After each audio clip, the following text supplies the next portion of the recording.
B prepare your self, be ready. எத்தனை பேர் be ready? நாளைக்கு எக்ஸாம் இருந்துச்சுன்னா இன்னைக்கு 7 மணிக்கு தான் புக்கே எடுக்கிறது. எல்லாம் தான் இருக்குதே நோட்ஸ், படிச்சுக்கலாம் படிச்சுக்கலாம் படிச்சுக்கலாம்.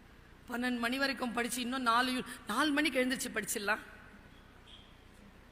அலாரம் வச்சு எழுந்திருக்க முடியாது. 6 மணிக்கு முடியாம கடைசியா ரூமுக்கு வெளியில நின்னுக்கிட்டு படிச்சிருக்காங்க, பார்த்திருக்கீங்களா?